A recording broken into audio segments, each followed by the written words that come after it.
Hai teman-teman Piercing Indonesia, kembali lagi sama Raina. Dan hari ini kita bakal bahas tentang tindik lidah dan juga tindik oral. Sebelum kalian melakukan tindik lidah ataupun tindik oral, kalian harus tahu dulu nih beberapa resiko yang mungkin akan kejadian. Resiko ini jauh dari kata infeksi, karena apa? Karena di oral itu ada sistem limfatik, ada seleput lendir, dan juga ada air liur yang bikin pertahanannya itu kuat banget. Jadi untuk infeksi itu hal yang jarang terjadi banget.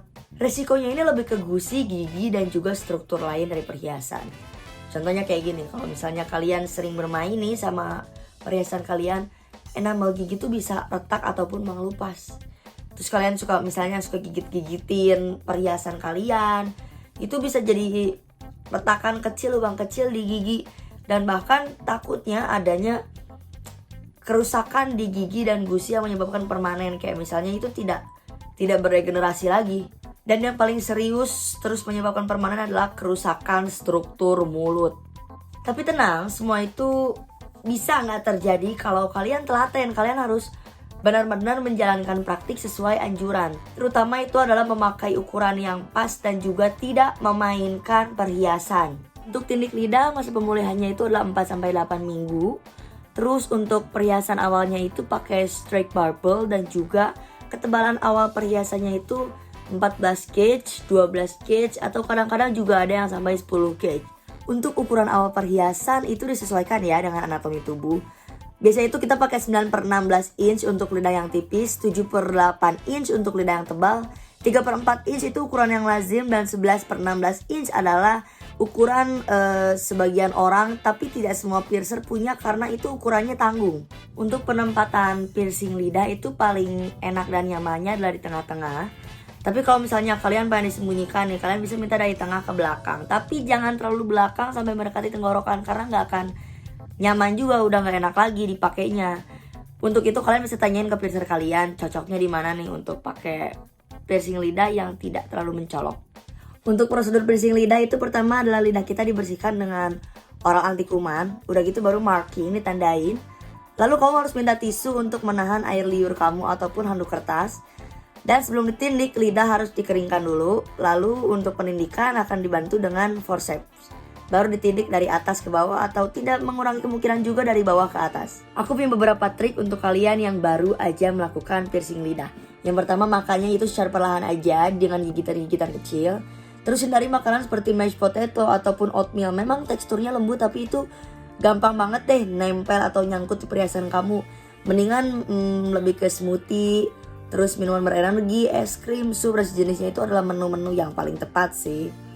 Udah gitu makanan atau yang dingin, yang beku itu bisa menenangkan pembengkakan di piercing kamu. Jangan mengunyah ataupun makan permen karet waktu kamu sedang dalam masa penyembuhan, karena itu sangat berbahaya. Udah gitu makanan minuman asin, pedas, asam, ataupun panas itu bisa bikin iritasi. Selanjutnya adalah labret piercing. Masa pemulihannya ini 6-8 minggu atau bahkan bisa lebih. Untuk gaya awal perhiasannya bisa ring style, bisa disc back labret style, ataupun bisa fishtail labret. Untuk ketebalan awal perhiasannya 16-12 gauge, tapi yang paling umum itu adalah 14 gauge. Untuk ukuran awal perhiasan itu yang fishtail 5/16 sampai 7/16 inch. Kalau ring itu harus 3/8 sampai setengah inch. Pokoknya harus yang ring itu harus 1 diameter lebih besar dari ukuran yang bakal dikenakan saat piercingnya sudah sembuh. Alat bantu untuk pendidikan labret adalah forceps. Dan mungkin kalian bertanya-tanya nih, kalau saya cowok yang ya ada rambut-rambut kan di bagian wajahnya, itu gimana ya? Apa harus dicukur dulu ataupun enggak? Untuk profesional mau selebat apapun jenggot mereka itu nggak masalah, karena mereka pasti bisa mengatasinya. Tapi untuk yang pemula mungkin agak kesulitan atau bahkan bisa jadi disuruh dicukur dulu.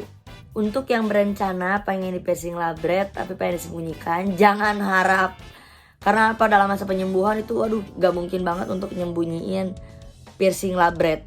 Mau punya jenggot tebal sekalipun pasti bakal kelihatan. Kalau misalnya mau ganti perhiasan yang lebih kecil pun harus nunggu benar-benar sembuh dulu. Kalau misalnya nanti kalian bosan dengan piercing kalian yang di labret lalu kalian buka, bekasnya itu bakal kayak pori-pori besar, atau bahkan kalau misalnya di bawah lipatan bibir itu bisa sangat tersamarkan. Tapi untuk labret yang udah di stretching itu agak susah banget ya balik laginya, bahkan bisa menyebabkan kekosongan permanen yang nggak enak dilihat, nggak sedep gitu kalau kita lihat. Jalan terakhirnya gimana? Tentunya operasi plastik. Untuk tindik bibir itu ada 3, ada lower lip side, ada upper lip side itu atau biasa dikenal sama kita adalah mondru, dan juga ada upper lip. Untuk mengganti perhiasan upper lip itu agak sulit, makanya banyak piercer yang akhirnya kembali lagi pada piercernya hanya untuk mengganti perhiasan. Karena udah masih batangannya pendek dan juga si ballnya kecil, jadi agak sulit. Kalau kalian bosan pakai piercing upper lip itu mendingan jangan sih, karena dia meninggalkan parut luka, jadinya yang gak estetik aja gitu. Ada banget nih beberapa oral piercing yang mesti kalian pertanyakan atau kalian pertimbangkan sebelum kalian lakukan. Karena oral piercing yang akan aku sebutkan nanti ini tidak seumum labret, jadi kemungkinan kesembuhannya juga sangat susah kalau kalian gak telaten-telaten banget. Yang pertama ada lingual frenulum piercing. Ini gak cocok buat kalian yang tidak bisa mengontrol lidahnya selama prosedur piercing.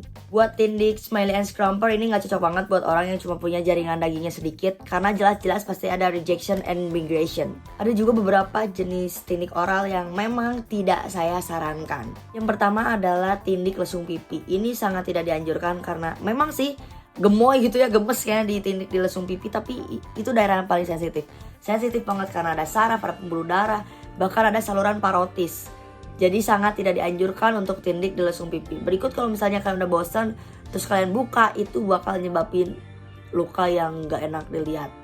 Kayak bakal jelas banget lukanya ataupun jadi lesung kulit yang berlebihan. Terus yang kedua itu adalah tindik mandibula. Itu sangat tidak dianjurkan karena mengingat adanya gaya gravitasi dan produksi air liur, kayaknya tindikan itu cuma bakal jadi corong keluar masuk cairan mulut. Yang ketiga itu adalah tindik lidah horizontal, juga tidak disarankan karena terdapat saraf, vena, dan juga arteri di dalam lidah. Jadi kalau tindiknya dari sisi satu ke sisi lainnya itu sangat berbahaya. Selanjutnya adalah low breath dan juga vertical low breath. Ini juga sangat tidak disarankan karena resikonya itu adalah erosi gusi dan tulang. Jadi akibat terbatasnya ruang bagi perhiasan di dalam mulut.